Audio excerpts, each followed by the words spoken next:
So this month, I closed a deal in North Carolina in a city that I've never been to. I didn't have to drive for dollars. I didn't have to door knock. I didn't even know the city existed until I actually found a deal in that city. And the crazy part, that buyer that bought that lot for me actually has 2 more under contract that's supposed to close in July. So let me break down how I did it and what I learned along the way that is helping me start my business in a brand new state. As some of you may know, I'm actually moving most of my business into North Carolina, and I'm exploring a lot of new areas and trying to figure out what things work out there. And this deal is so exciting. It's my first deal. It's not a huge deal, but the thing about that is when you test new markets and you find a deal and you close the deal, that is a proof of concept. So I always say to people when they're starting off or they're doing new market or whatever it is, a proof of concept is the most important deal you probably close. When you actually can close a deal in a new market or when you're starting wholesaling, then you can take that method and replicate it. That is super, super valuable. So let me break it down how we got this lead. So I went on PropStream. I pulled the vacant land list in this county in around Charlotte. It's about 30-40 minute drive from Charlotte.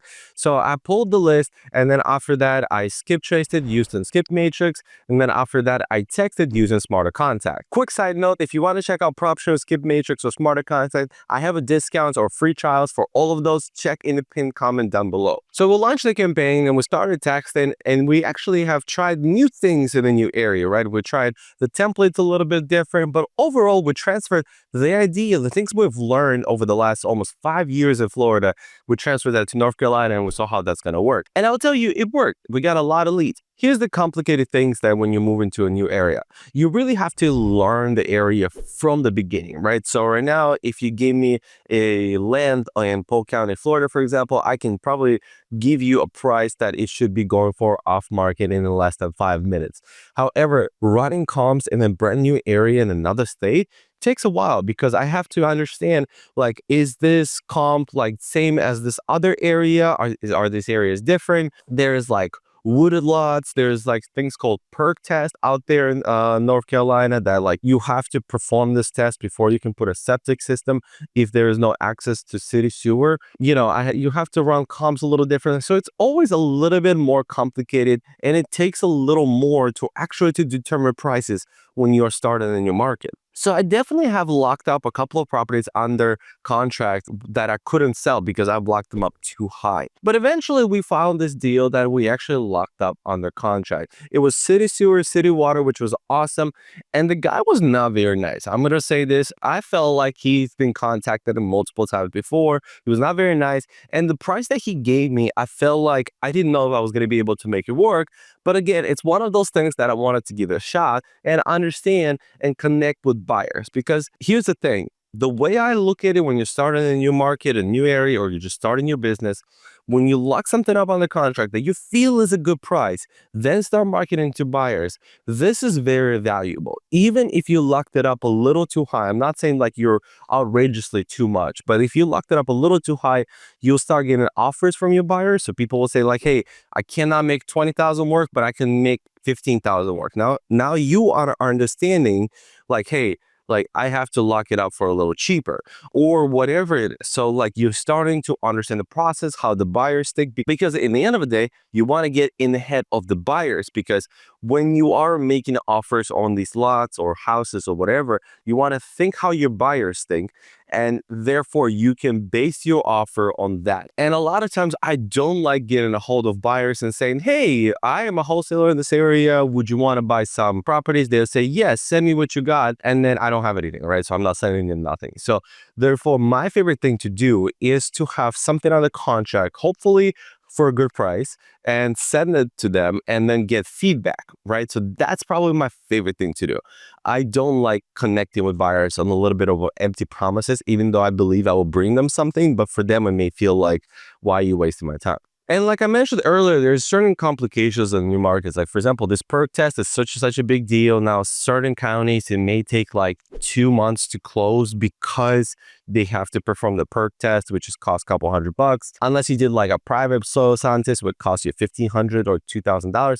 Again, I'm not going to get too much into it, but there's like certain complications of every market. I promise if you go into a market that like, let's say you had a market where everything was super flat and now it's hilly. Now you have to adjust to that.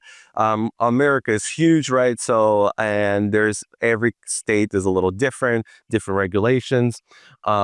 Obviously, figuring out the contracts was not super easy because I had to figure out how to use North Carolina contracts. I actually used ChatGPT to help me a lot. What I actually ended up doing is that I adjusted my Florida contract to reflect certain things that the North Carolina state requires you to have. So all of those things you should be using too. You should be using AI, you should be using ChatGPT or Grok. I use both of them, and for it to help you understand how to adjust contracts, what things you need to have. Obviously, I think attorney is a little better, but because they can be responsible and liable, ChatGPT can be, right? But if you don't have the money to spend on attorney or don't have the time or willing to spend money on attorney, that is your probably best option, better than Google. The next step would be to find the buyer. And how we found the buyer was actually, well, I went through Zillow, and I've talked about it in a couple of videos before, but we went on Zillow. I went on to like see new builds in the area, and I just started looking them up on North Carolina Business Registry, who owned that house and things like that. And then I started just texting and calling those people, and eventually I found the person that said, "Hey, I'm not. Don't talk to me. I am the owner of the company, but my realtor handles all of this stuff." And normally, I'm very reserved for dealing with realtors. I've had a lot of bad experiences. I mean, I know there's great realtors out there, but I have bad experiences. So I'm always like, I don't really want to deal with your realtor. I would rather deal with you, but it is what it is, right? And actually, this realtor is super awesome. She's been very helpful, and she's like very understanding, and she's very communicative, knowledgeable, and things like that. Very nice. And so like that is kind of rare for me personally from my experience. So I loved working with her. I still do. Like I said, we have two more properties under contract, and we'll probably circle back. I'll find more in that area for them. However, I'm going to give you guys a couple of tips. So even if you found a buyer in an area, don't put all of your attention to that buyer. My big thing is that that is a mistake. You don't want to limit yourself to one or two people. You want to still expand yourself. So while you're still sending the deals to that same buyer that bought from you previously, and maybe they still buy, market that same deal to other people as well, because you want to build a buyer's list. Not a huge, you don't need hundreds of buyers, but you do want to build a buyer's list, because when there is going to be times where this buyer is actually going to be not as competitive from someone else, or there's going to be times where this buyer doesn't want a lot or a house, and you don't want to just be like stuck and say, I don't have any more buyers. So honestly, I think that building buyers is super helpful.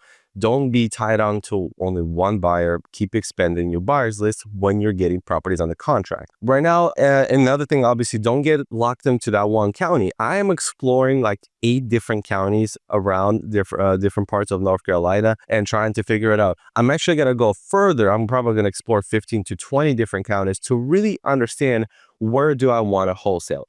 And this takes money and time. Right. So that's another thing that is kind of, I have the blessing that I'm able to do this, right? I'm able to, let's say we spend $500 to market in an area and nothing worked out. It is what it is. It sucks, but we just move on, right? Because eventually when we find areas like the one that I have, pretty much have 3 properties, that 1 closed and 2 on the contract, I'm going to go back to that area quite often.